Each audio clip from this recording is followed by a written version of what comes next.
एक सरकारी बैंक की महिला मैनेजर की संदिग्ध परिस्थितियों में मौत हो गई।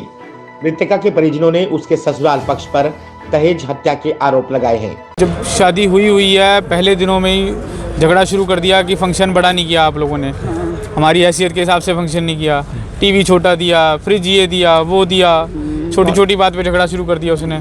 फिर कार को लेके झगड़ा शुरू हुआ कि छोटी बेटी को कार थी वहाँ पे, उसकी बहन वही रहती थी। उसने एक मिनट पहले फिर आप बोल लेना, पहले उनकी बहन है, वो शादीशुदा है, वो अपने मायके में ही रहती है आके।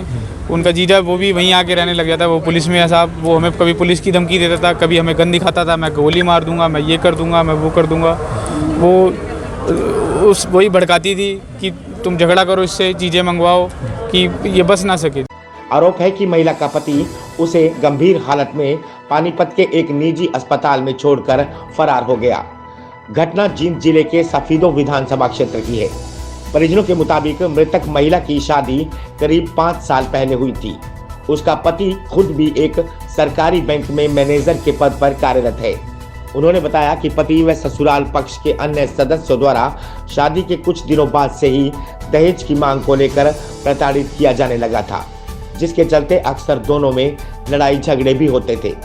आरोप है कि उसे जहरीला पदार्थ दिया गया है। झगड़ा वही था, मांगते रहते थे, दहेज मांगते रहते थे, उसको परेशान करके रखा हुआ था। जब से हमने बेटी की शादी कर रखी है ना, तब से वो जो उनके घर में उनकी बेटी बैठी हुई है ना, उसने उसके नाक में दम करके रखा हुआ था। वो ही नहीं उसको बसने दे रही थी।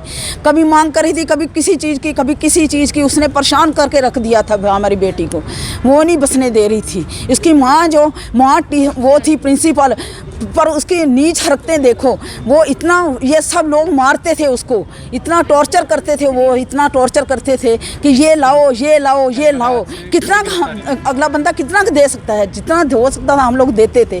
तब भी ये कल भी ये चांस हुआ, तब भी उन्होंने वो वहाँ पे हॉस्पिटल वाले बोल रहे हैं कि हम लोगों ने बोला है कि हमारे पास इसका वो नहीं है, इलाज नहीं है, फैसिलिटी कुछ नहीं है, आप किसी बड़े हॉस्पिटल में ले जाओ, वहाँ पे आके जाके आप इसका इलाज कराओ, वो पूरा साफ कर देंगे, पूरे आपकी बच जाएगी। ये उसको वहाँ पे फेंक के ये चले गए हैं ये लोग। ये हमें वो अब पॉइजन दिया गया था, मैं वो रिपोर्ट में निकल जाएगा। जिसके बाद पति उसे अस्पताल में छोड़कर फरार हो गया। परिजनों को इसकी जानकारी तक नहीं दी। मृतका के परिजन लगातार उसे फोन करते रहे, लेकिन उसका फोन स्विच ऑफ आ रहा था। घटना के बाद से ही मृतका के परिजनों का रो रो कर बुरा हाल है। उन्होंने आरोपियों के खिलाफ सख्त से सख्त कार्रवाई करने की गुहार लगाई है।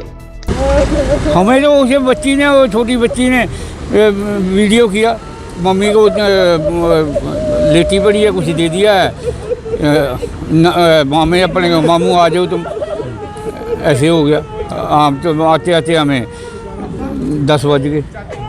जब आप मौके पे आए तो क्या देखा आपने? बस ख़त्म बराबर थी।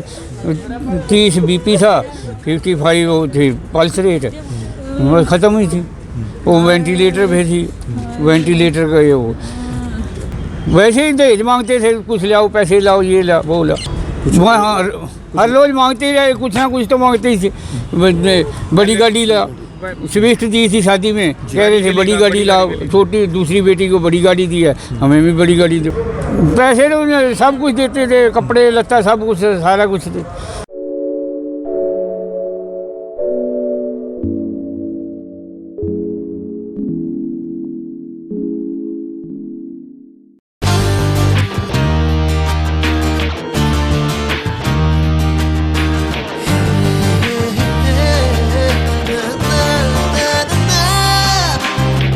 Add colors to your learning, life will be shining.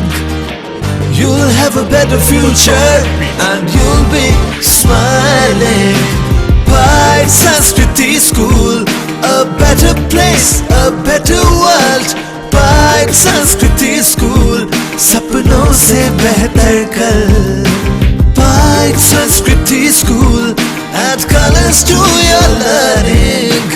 Pride Sanskriti School, your life will be shining.